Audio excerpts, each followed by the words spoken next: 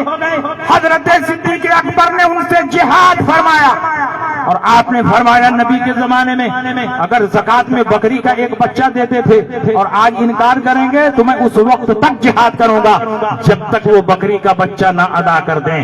حضرت عمر نے کہا آپ کیسے جہاد کریں گے، وہ تو کلمہ پڑھتے ہیں۔ حضرت صدیق اکبر نے فرمایا نبی اکرم صلی اللہ علیہ وسلم کی یہ حدیث تم کو معلوم ہے، من قال لا الہ الا اللہ فقد دخل الجنہ، جس نے لا الہ الا اللہ کہہ دیا وہ جنتی ہے، لیکن یہ حدیث نہیں معلوم ہے من قال لا الہ الا اللہ فقد عصم منی مالہ و دماءہ الا بحق الاسلام، جس نے لا الہ الا اللہ پڑھ لیا اس کی جان محفوظ ہے، اس کا مال محفوظ ہے، لیکن حق کے اسلام آ جائے گا تو اس کی جان بھی لی جائے گی، مال بھی لیا جائے گا۔ زکوٰۃ حق کے اسلام ہے، اس لیے جو زکوٰۃ دینے سے انکار کرے اس سے مال لیا جائے گا، اور اگر انکار کرتا ہے تو اس سے جہاد کیا جائے گا۔ میں پوچھتا ہوں منکرین زکوٰۃ کیا کلمہ نہیں پڑھتے تھے؟ کیا کعبہ کی طرف منہ کر کے نماز نہیں پڑھتے تھے؟ کیا قرآن کی تلاوت نہیں کرتے تھے؟ صرف ایک امر ضروری کا انکار کیا، زکوٰۃ کی فرضیت کا انکار کیا، تو صدیق اکبر نے ان سے جہاد فرمایا، اور جب تک دوبارہ کلمہ پڑھ کے وہ اسلام میں داخل نہیں ہو گئے ان کی جان نہیں چھوڑی۔ اس کا مطلب صدیق اکبر نے یہ میسج دے دیا ہے، یہ پیغام دے دیا ہے کہ قیامت تک تم اس حدیث کو سامنے رکھنا، صدیق اکبر کے کردار کو سامنے رکھنا۔ لاکھ کوئی نمازیں پڑھے، روزہ رکھے، قرآن کی تلاوت کرے، لیکن جب تک تمام ضروریات دین کو تسلیم نہ کر لے اس وقت تک وہ مسلمان نہیں ہے۔ اب میں آپ سے پوچھنا چاہتا ہوں جو لوگ نبی کے علم کو چوپایوں اور پاگلوں سے تشبیہ دے رہے ہیں، بتاؤ نبی کی توہین کر رہے ہیں کہ نہیں کر رہے ہیں؟ اور نبی کی تعظیم یہ ضروریات دین سے ہے تو ایک امر ضروری کا انکار کیا۔ نبی اکرم صلی اللہ علیہ وسلم آخری نبی ہیں، خاتم النبیین ہیں، نبی کے بعد کسی قسم کا کوئی نبی نہیں آ سکتا، نہ ذلی نبی، نہ اقصی نبی، نہ بروزی نبی، نہ بذات نبی، نہ بالطبع نبی، کسی قسم کا کوئی نبی آ ہی نہیں سکتا۔ جو اپنی کتاب میں لکھے کہ نبی کے بعد بھی کوئی نبی پیدا ہو جائے تو آپ کی خاتمیت میں کوئی فرق نہیں پڑے گا، کیا ایسا آدمی مسلمان ہو سکتا ہے؟ ہرگز نہیں۔ شفا شریف میں لکھا ہے من لم یعرف ان محمد صلی اللہ علیہ وسلم آخر الانبیاء فلیس بمسلم لانہ من الضروریات، جس کا یہ عقیدہ ہو کہ حضور آخری نبی نہیں ہے، ان کے بعد بھی کوئی نبی آ سکتا ہے، وہ مسلمان نہیں ہے، اس لیے کہ نبی کو آخری نبی ماننا یہ ضروریات دین میں سے۔ جو نبی کے علم کو چوپایوں اور پاگلوں سے تشبیہ دے وہ بھی مسلمان نہیں، اور جو شیطان اور ملک الموت کے علم کو نبی سے بڑھا دے وہ بھی مسلمان نہیں ہے۔ نبی کے علم کو گھٹانے والا نبی کی توہین کرنے والا ہے۔ من قال فلان عالم منہ صلی اللہ علیہ وسلم فهو صاب حکمہ حکم الصاب، جس نے یہ کہہ دیا کہ فلاں کا علم نبی سے زیادہ ہے اس نے نبی کو گالی دے دی، اور اس کا حکم وہی ہے جو نبی کو گالی دینے والے کا حکم ہے۔ جو نبی کے میلاد کو کنہیا کے جنم دن سے تشبیہ دے اور سامنے کھانا رکھ کر فاتحہ پڑھنے کو وید پڑھن سے تعبیر کرے، کیا ایسے لوگ مسلمان ہو سکتے ہیں؟ لاکھ نمازیں پڑھے، روزہ رکھیں، قرآن کو تلاوت کریں، مسجدیں بنائیں، مدرسہ بنائیں، لیکن جب تک تمام ضروریات دین کو تسلیم نہیں کر لیتے اس وقت تک یہ مسلمان نہیں۔ تو بتائیے ایسے لوگوں سے دور رہنا چاہیے کہ نہیں رہنا چاہیے؟ نبی اکرم صلی اللہ علیہ وسلم نے فرمایا وَإِن مَرِضُوا فَلَا تَعُودُوهُمْ، اگر یہ بیمار پڑ جائیں ان کی عیادت کو نہ جاؤ۔ وَإِن مَاتُوا فَلَا تَشْهَدُوهُمْ، یہ مر جائیں تو ان کے جنازے میں شرکت نہ کرو۔ لَا تُصَلُّوا عَلَيْهِمْ وَلَا تُصَلُّوا مَعَهُمْ، نہ ان کے ساتھ نماز پڑھو، نہ ان کے پیچھے نماز پڑھو، نہ ان کی نماز جنازہ پڑھو۔ وَلَا تُوَاكِلُوهُمْ وَلَا تُشَارِبُوهُمْ وَلَا تُنَاكِحُوهُمْ وَلَا تُجَالِسُوهُمْ، ان کے ساتھ شادی بیاہ نہ کرو، ان کے ساتھ اٹھک بیٹھک نہ کرو، ان کے ساتھ کھانا پینا نہ کرو۔ فَإِيَّاكُمْ وَإِيَّاهُمْ لَا يُضِلُّونَكُمْ وَلَا يَفْتِنُونَكُمْ، تم ان سے دور رہو، ان سے الگ رہو، کہیں ایسا نہ ہو کہ تم کو گمراہ کر دیں اور تم کو فتنے میں مبتلا کر دیں. آپ کو ہم سمجھاتے ہیں, علماء اہل سنت سمجھاتے ہیں, لیکن آپ سمجھنے کے لیے تیار نہیں. ہماری تبلیغ میں بھی آتے ہیں, ان کے جلسے میں بھی جاتے ہیں, ہمارے پیچھے بھی نماز پڑھ لیتے ہیں, ان کے پیچھے بھی نماز پڑھ لیتے ہیں, ہمارے مدرسوں میں بھی آتے ہیں, ان کے مدرسوں میں بھی چلے جاتے ہیں, ہمارے دسترخوان پر بھی آتے ہیں, ان کے دسترخوان پر بھی چلے جاتے ہیں. آدمی اپنے باپ کے دشمن کے ساتھ دسترخوان شیئر کرنے کے لیے تیار نہیں, لیکن رسول پاک کے دشمن کے ساتھ شیئر کرنے کے لیے تیار ہے. بتاؤ تمہارا ایمان کہاں ہے؟ اپنے ایمان کا جائزہ لو. جو تمہارے باپ کو گالی دے دے, زندگی بھر تم ان سے بات کرنے کے لیے تیار نہیں, اور جو اپنی کتابوں میں نبی کو گالیاں دے رہے ہیں, نبی کی توہین کر رہے ہیں, تم ان کے ساتھ نماز پڑھ رہے ہو, ان کے ساتھ نکاح کر رہے ہو, ان کے ساتھ کھانا پینا کر رہے ہو, ان کے ساتھ اٹھک بیٹھک کر رہے ہو. نبی نے حکم دیا ہے فَإِيَّاكُمْ وَإِيَّاهُمْ لَا يُضِلُّونَكُمْ وَلَا يَفْتِنُونَكُمْ. تم ان سے دور رہو, ان سے الگ رہو, کہیں ایسا نہ ہو کہ یہ تم کو گمراہ کر دیں, تم کو فتنے میں مبتلا کر دیں. نبی نے ان کی پہچان بھی بتائی, یہ نمازیں بہت پڑھیں گے, روزہ بہت رکھیں گے, قرآن کی تلاوت بہت کریں گے, اتنی نمازیں پڑھیں گے کہ تم اپنی نمازوں کو ان کی نمازوں کے آگے حقیر سمجھو گے, اپنے روزوں کو ان کے روزوں کے آگے مختصر سمجھو گے, اپنے اعمال کو ان کے اعمال کے سامنے تھوڑا سمجھو گے. تحقرون صلاتکم عند صلاتہم وصیامکم عند صیامہم واعمالکم عند اعمالہم یتلون القرآن ولا یجاوز تراقیہم. یہ قرآن کی تلاوت کریں گے مگر تلاوت ان کے حلق کے نیچے نہیں اترے گی. وَيَقُولُونَ مِن قَوْلِ خَيْرِ الْبَرِيَّةِ. بات بات پر رسول پاک کی حدیثیں پیش کریں گے. تو کیا نماز پڑھنے کی وجہ سے مسلمان ہوں گے, روزہ رکھنے کی وجہ سے مسلمان ہوں گے, قرآن کی تلاوت کرنے کی وجہ سے مسلمان ہوں گے, مسجد مدرسہ بنانے کی وجہ سے مسلمان ہوں گے؟ نہیں. یمرقون من الدین کما یمرق السهم من الرمیہ. یہ دین سے ایسے ہی باہر ہوں گے جیسے تیر کمان سے باہر ہو جاتا ہے. نبی نے ان کی اور واضح پہچان بتا دی. سیماہم التحلیق ومشمر الوضوء. ان کی پہچان یہ ہوگی کہ یہ سر خوب چھلوائیں گے اور پاجامہ بہت اونچا پہنیں گے. نبی کیوں علامتیں بیان کر رہے ہیں, نبی کیوں نشانیاں بیان کر رہے ہیں؟ تاکہ تم ان سے دور رہو, ان سے الگ رہو, ان کے فتنے سے محفوظ رہو. لیکن آج کچھ نیتا ٹائپ کے لوگ ملانے کی کوشش کرتے ہیں. ارے زمانہ بہت بدل گیا, حالات ایسے نہیں ہیں. سب کو مل جل کر کے رہنا چاہیے, سب کو متحد ہونا چاہیے.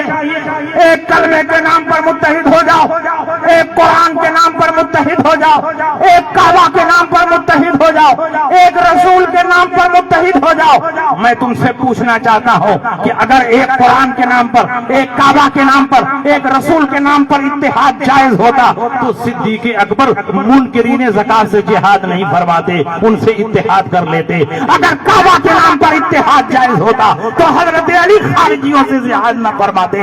اگر کعبہ کے نام پر اتحاد جائز ہوتا امام احمد بن حنبل اپنی پشت پر کوڑے نہ کھاتے اور معتزلہ کے خلاف کفر کا فتویٰ نہ دیتے.